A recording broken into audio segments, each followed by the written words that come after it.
We have a major naval battle that is brewing across the Red Sea and across the Middle East right now. Just Monday morning, we had 2 ballistic missiles fired at one of our destroyers. You may not have heard about it in the news because, hey, it's not a big deal, apparently. The White House responded to this act of aggression against a U.S. destroyer with, yep, Jill Biden came out and announced the decoration of the White House for Christmas. And that's about as much of a response the White House has given to it. 2 ballistic missiles fired by Yemen at a U.S. destroyer and completely ignored by everybody across the board. And that's not the only thing happening out there. A lot is going on. Let's jump into it. Welcome to the Poplar Report. I'm Steve Poplar. I'm an accountant by trade, and we are keeping an eye on what's going on out there in the world. And World War III is just over the horizon. What happens if one of those ballistic missiles hit our destroyer? Would we be having a very different conversation right now? Friends, when people are shooting at you with the intent to kill you, ignoring them and pretending and laughing at them is really not healthy. Now, I understand our destroyers have the capability of shooting down missiles. I understand that the Navy was watching those missiles, and apparently they did land about 10 nautical miles away from our destroyer and the tanker that it was escorting. But here's the fact, friends. You cannot let people shoot stuff at you without responding. You need to make sure that doesn't happen again. Because if it does happen again, maybe next time it will get closer. Maybe it'll not even hit you, but it'll hit somebody else. There is a serious problem out there. We have the folks up in Lebanon. Hezbollah has been talking about their anti-ship missiles and the capability that they have to attack U.S. warships in the Eastern Mediterranean. And I've talked about this. Yeah, they probably won't hit anything, but here's the thing. If you fire enough of them, you might hit something. And if they hit something, like I said, the whole conversation in the world is going to change. If there is news coverage, if there's video footage of a U.S. carrier, U.S. aircraft carrier on fire with many servicemen killed or wounded, World War III will have just started. And that's Yemen has these anti-ship missiles. Yemen has ballistic missiles that they're launching at Israel and that they are launching at U.S. ships now, apparently. We also have Hezbollah up in Lebanon are talking about launching missiles at U.S. ships. We have Navy ships that regularly go through the Suez Canal. And there are a lot of places in the Suez Canal where the ship can't hide. A ship coming through the Suez Canal is a sitting duck. And we got all these crazy people in Egypt and all throughout the Middle East that would like nothing better than to kill U.S. servicemen, servicewomen, and to attack U.S. Navy ships. We have a lot of vulnerabilities. And when people intend to do something, even if it's very difficult, if they have time and resources to plan, to strategize, and to come up with a way to make that possible, it's amazing how often they can achieve the crazy dreams that they have. And in this scenario, that dream would actually be a nightmare for the entire world. So not only do we have 2 ballistic missiles fired at the U.S. destroyer USS Mason in the Red Sea, after it responded to a distress call from a Liberian tanker which was carrying phosphoric acid. It's called Central Park. It was partially owned by an Israeli family. But the crew were taken hostage by 5 Houthi soldiers who boarded the ship, took them hostage on this tanker, and then not only did they hold them hostage, but the U.S. Navy ship responded to the distress call, and as they approached, the Houthis disembarked the ship and fled.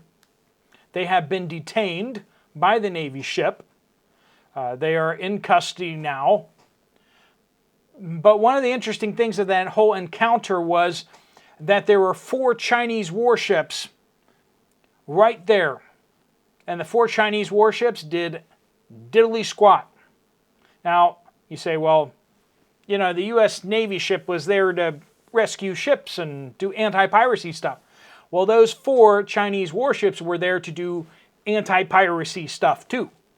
And yet, this opportunity for a Liberian tanker, they did nothing. They just watched. And then shortly thereafter, 2 ballistic missiles were fired from Yemen. Who gave them the position? Were they firing blindly at the sea, or did the Chinese give them some coordinates? Were the Chinese there observing, hoping to see the United States destroyer engage those ballistic missiles so they could get more accurate sensor data? Possibly. The United States did not shoot down those missiles, and potentially because it didn't want to do that in front of the Chinese warships.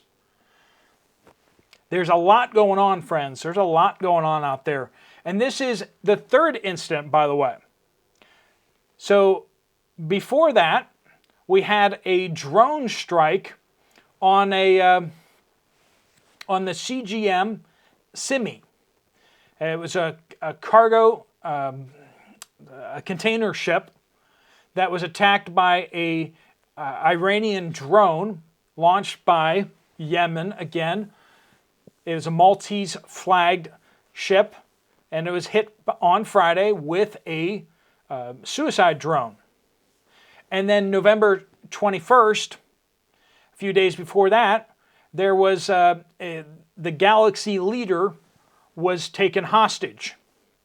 And that ship has still not been freed as of the shooting of this video. Not only that, but we also have sanctions happening out there. Now, we've put sanctions on Russia, we put sanctions on Iran, but you know, Iran just still exports all its oil. And by and large, Russia has been able to export most of its oil as well. Greek tankers, Turkish tankers, Middle Eastern tankers have been moving Russian oil all around the world. Well, the United States in October started hammering the owners of these tankers with sanctions, direct sanctions on them for moving Russian oil.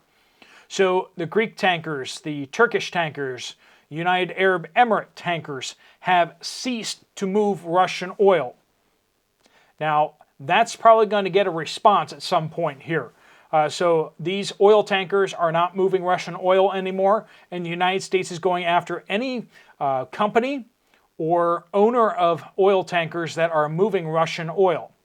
This is going to have some significant impacts out there. The question is if we have any Indian oil tankers moving oil from Russia to India, will we see sanctions against India? Because India probably won't be on board for that. They've been getting cheap oil through this whole thing. What we've done is basically made it so that Russia doesn't get quite as much money for its oil, and India seems to get really, really cheap oil. India and China get really cheap oil because of it. And both India and China like the oil that they're getting. Does the United States have the guts to sanction the Chinese companies that are moving oil? Does the United States have the guts to sanction Indian tanker ships? Well, that remains to be seen. But we got a lot of conflict happening across the Middle East, and the Houthis in Yemen are just sitting there firing missiles and drones at ships, passing ships now. They're doing their research, and we're starting to already see that U.S. container ships and civilian traffic are turning off their transponders near that area down in the Red Sea, because they're giving away all the sorts of information of exactly where they are, and Yemen is using this to target ships, trying to find Israeli-owned ships, ships with Israelis on it, and then they're attacking them willy-nilly.